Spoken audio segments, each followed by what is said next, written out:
There's a line in Viktor Frankl's book, A Man's Search for Meaning, where he's talking about life in the concentration camps, and it's early on in the book, and he makes the point about how to survive what many people, almost all people, had to do, right? And how you had to be willing to do, frankly, almost anything to survive.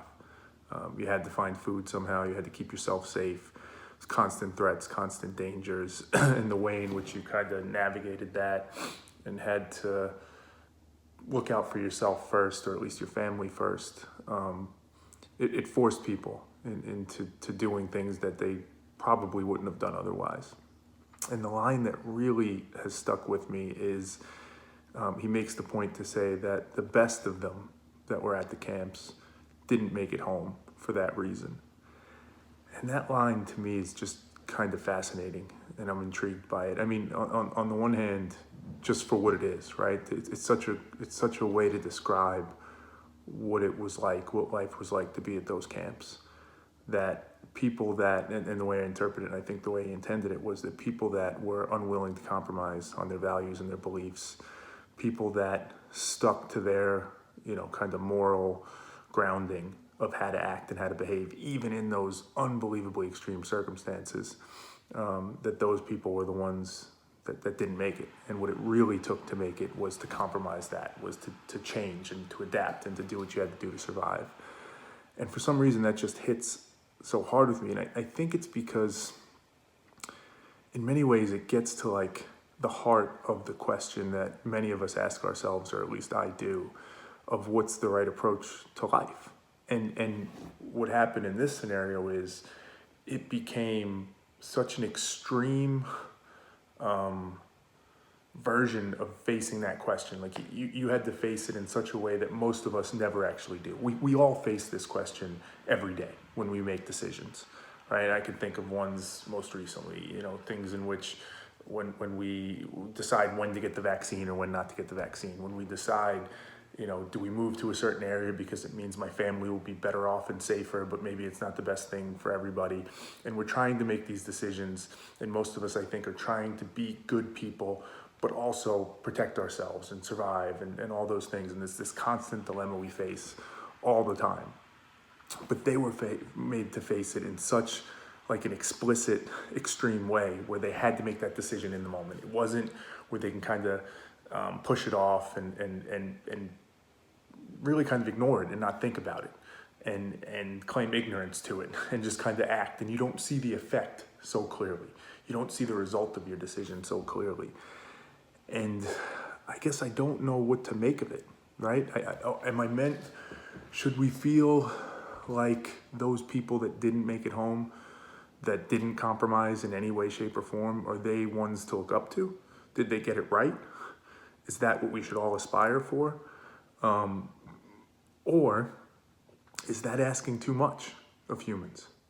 Is that the expectation that in that situation where, it's perhaps the most horrifying situation you could find yourself, you're in the gravest of dangers, as is your family, it's terrifying, you have really no ability to defend yourself or do anything.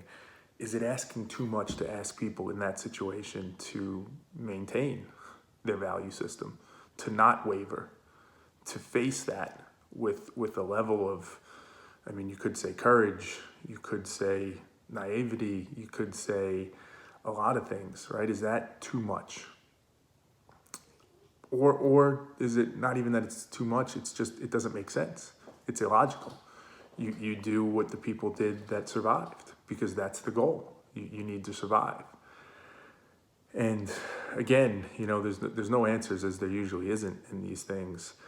But I find myself struggling with that because, again, I can bring it back to my own life and say, listen, thank God I've never been in a concentration camp. Hopefully I never am, and I never have to face the decision in that way.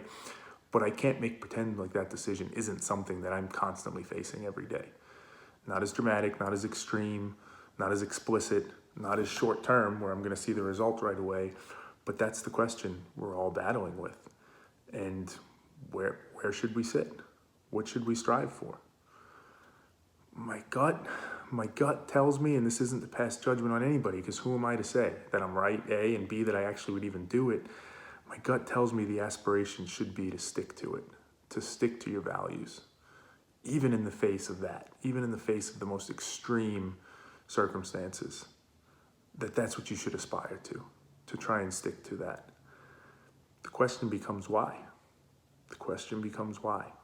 It's almost as if for the answer to that to be that you should stick to your values, you almost have to believe there's a deeper meaning and a deeper purpose to life.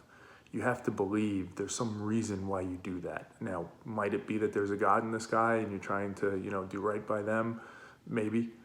Or maybe it's just the simple fact of it's the right thing to do for the greater good. You make the decisions that are in line with your values because you believe that's what's better for the world. Whether it be it's going to help in that moment, whether it be it's going to set an example for somebody else to do it, whether it be it's just the general kind of connectedness that we all have, right? Whatever it is that you believe, there has to be something that drives that. That's greater than just this, whatever we get, 60, 70, 80, 90 years on this planet. It suggests there's more than just surviving. If you believe that in the face of the SS at a Nazi concentration camp like Auschwitz, if you believe even in that situation, you should embrace death to stick to your morals and your values and your beliefs and stay true to that. You have to believe there's something more to life.